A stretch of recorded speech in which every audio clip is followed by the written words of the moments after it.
We're rolling everything. Actually, hold on.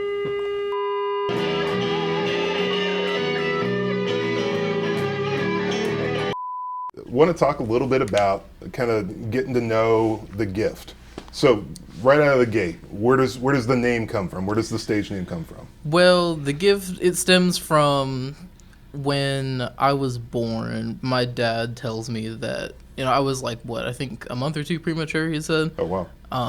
And when they put me in my mom's arms, I had stopped breathing.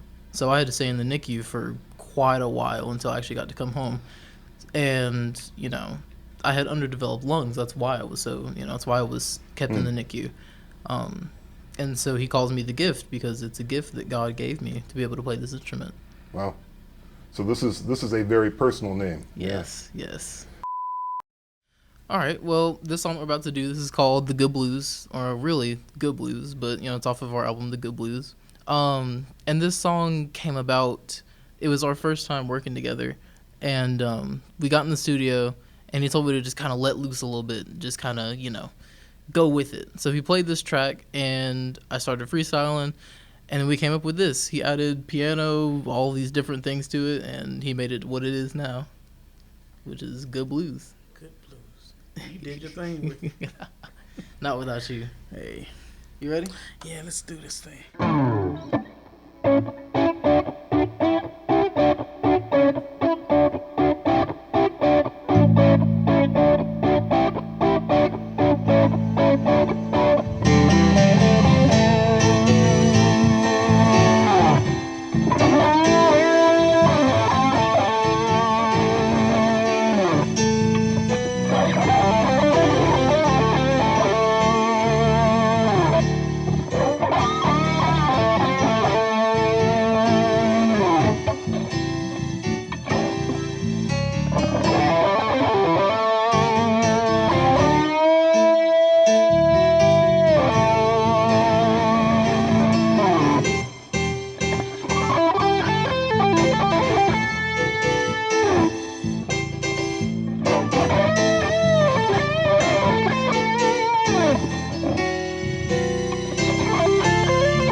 Thank you. So tell us a little bit about like how long you've been playing, because you're now what, 17, high school Yes, senior? sir. 17. So I started in my freshman year of high school because my school offers a guitar class. Okay. And I had already been in band previously, so I already had some sort of musical knowledge, if you will. Right. And I didn't really want to lose that musical knowledge and, just throw it to the wayside, because music is one of my favorite things. So when I joined the guitar class, I wasn't really thinking much of it. I was like, okay, it's going to be a fun little class to take. And within the first week, my guitar teacher, he was like, you're one of the best students I've ever taught. Oh, wow. I mean, he was like, you're doing things that you should be doing in your senior year of taking this class. And I was like, maybe I have a really little niche for it, So that's where guitar playing came from. So you've been playing, doing gigs at the Little Theater of Gastonia, right? Yes, sir. Yes, sir. How did you kind of go about getting that set up? So we had went to go see. They had a production of, I think, Something Rotten, Okay. which is a musical that was on Broadway, I should say. And the director of the theater, Lauren Parker, I think her name is. She, her and my dad got to talking and mingling, whatnot, and he told her like, my son plays guitar. He's got an album coming out soon. He's got music coming out soon. And she was like, well, we'd love to have him play here at the theater. And so we all met up and we signed a contract and we started playing at the theater. It was, yeah. So this next song we're going to do, this song is called Blue State of Mind. And this is our second song that came off of the album. We made this song, a little bit after we made Good Blues. It was pretty quick in succession. About a few weeks. Yeah, but if you ever listen to The Way You Make Me Feel, Michael Jackson, And Leave Me Alone. and Leave Me Alone, those drum beats, he took that drum beat and he slowed it down, and we put these chords to it, and that's how we got Blue State of Mind. Yeah. And it's one of my favorite songs. Oh, wow. Not that I have favorites in my children, but the song is Blue State of Mind.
was good. That was good. I love that one.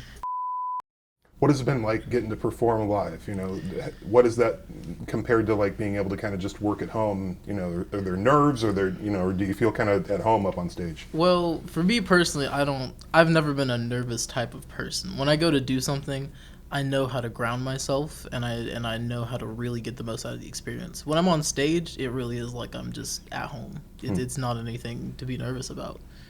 It's actually more preferable for me to be on stage than at home. I like to have an audience. So I know you've got kind of a wide variety of musical influences. I mean, you talk a little bit about John Mayer, you talk a little bit about Stevie Ray Vaughan. Kind of an eclectic mix too, because I mean, it's got a very kind of B.B. King kind of bluesy traditional vibe to it that you guys kind of play with. Talk a little bit about kind of where you draw all your different influences from. Well, okay, so back in freshman year when I started playing guitar, I was introduced to Van Halen, the band Van Halen, and I really grasped hold of their style of playing, but then I ventured out and I was like, because I was already a Prince fan at this point, but I wasn't that much of a Prince fan as I am now. So once I really got everything on the guitar down, I started learning a lot of Prince licks, a lot of Prince-esque things. Prince is probably my number one influencer. Okay. It goes like Prince, B.B. King, John Mayer, and Stevie Ray Vaughan, kind of in that order. Because I mean, they all have these different, unique things about them, and their stories are just so interesting. So that's where really most of my influence comes from. So our last song that we're about to do is called Gravity. Of course, created by the one and only John Mayer. And the reason that we put this song on the album is because John Mayer is one of my biggest influences. I won't say he's the biggest because Prince is the biggest influence, but one of my biggest influences is John Mayer. So that's why we put Gravity on the album. So this is Gravity.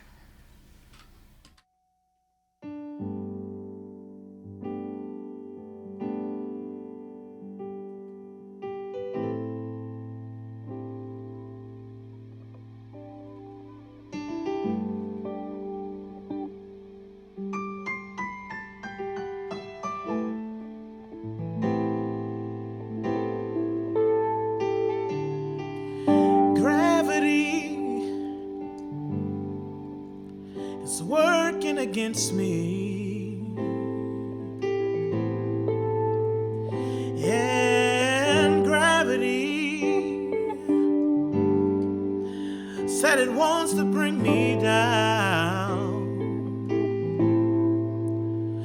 Oh, I'll never know what makes this man with all the love that his heart can stand. Dream of ways to throw it all away. Oh, gravity said it's working against me, and gravity said it wants to bring me down. Oh, twice as much ain't twice as good, and can't sustain like one half could. Oh, one and more gonna send me to my knees.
Thank you. Man. Thank you. So tell me a little bit about this man to my right. How did you guys get hooked up? And I mean, you guys make a great duo, especially on that cover of Gravity. Thank I mean, you. Man, the vocals on that were powerful. Thank you so much. So before me and him had met, I had already been in 2 bands at this point, and we had a little bit of trouble. And I think our drummer and our keyboard player, they dropped out on us the day of the show. We were setting up, and they dropped out on us. Oh wow. And so we needed someone to come in and play for us. So we called Dontavius, better known as Drele, but we called him, and he was like, I'll come do it. So he came, and from that day forth, me and him have been, he's been my producer, and I'm his artist. And so you've put out the Good Blues. When did that first come out? That came out about last year. Yes. Yeah? November. No, yeah, November of last year. 2022. Yeah. Okay. And I know you talk a little bit about, not wanting to pick favorites, because it's almost like your children, but it's, when you're putting different songs together and you're creating an album, at what point did you know, like, okay, this is more than just 1 or 2 songs, like this is a full-fledged, like I've got a whole album in me of music I want to get out? Well, it was after we had released Good Blues, because Good Blues and Blue State of Mine both started out as singles. Okay. And then we got in the studio, and I had a few ideas, and we brought them all together, and that's how we got the Good Blues. I was like, I can't just let these songs be by themselves. So we came up with that album. And he also really had a big part to play in that. Well, it starts with creativity, and any artist that I work with, I make sure that's the very first thing. You have to be creative. You have to be willing to do things that you've never done before musically, and that's what works. So most of the times for me personally, I'll come up with a little riff, and I'll be like, try this. And I'll either do it or I'll audiate it. And he'll take and come right with it. And that's how all these songs came about. And you talk about favorite songs. One of my favorite songs wound up being, it's a song for Kayla. And it's a very special person in his life that the song was written for. But we were sitting at the kitchen table at his house. And I was just about to go. I said, do, do, do, do, do, do. I'm like, And I said, play this. And we came up with that melodic line before anything else. And that song was going to go on the album as just an instrumental. It was like 3 days before release date. I get a text. And it's the lyrics to this song. I'm like, what do you want me to do with these? This album is coming out in a few days. And he really wanted it on there. So I had homework I had to do, so I'm like, okay. So from 12 to 3, it was 3 o'clock in the morning, I was recording that song, and we still pushed it out in time. So that's quickly become probably my favorite song from the album. And you guys already put out the Good Blues late last year, and you're working on the second album already? We are. Wow. Yes. I just love to create. And after the success of the very first album, it's like, of course, we can't let this just stop. And really, with creating the mix for him, it takes studying. And you can study. I would really encourage people that are producing to study what made each genre or what made each artist of each genre successful, whether it was guitar riffs, whether it was the sound quality, the instrumentation. Study those things, and then you'll be able to take and not copy, but learn from everyone to be able to produce for someone like the Giftt, because you listed all these people, and I have to go and do my homework because I'm not a blues artist, but I have to listen to the B.B. Kings, I have to listen to the Stevie Ray Vaughns and everything in order to produce for them. So that really is how we are able to create such wonderful music, is by studying. Well, that makes sense. So you got to give a little bit of a plug. Where do people go if they want to listen to your music? Plug the Facebook page, plug the website. Well, you gotta let people know. Yeah, we have our website, thegiftmusic.com. You can find me on all platforms: Spotify, Apple Music. I'm on TikTok, so if you want to, go ahead and make a little dance to my song. You know what I'm saying? I'm on everywhere. You and can the find Giftt me. with 2 T's. Yes, the Giftt with 2 T's. Yep. 2 T's. Awesome. And then you guys are going to be playing coming up here in just a couple of weeks at Gaston Max. It's going to be right here in downtown Gastonia. We're really looking forward to having you guys as part of the lineup that day and being out in front of the crowd. Yes, we're really looking forward to it. I'm excited, very excited. Awesome. Well, thanks so much for tuning in to another edition of Savvy Sounds. This is the Giftt. Like you said, check him out. Check out his website. Check him out on all social media. And if you haven't listened to it, The Good Blues is the album that's out now. You definitely got to go check that out. Thanks so much for watching. We'll see you next month.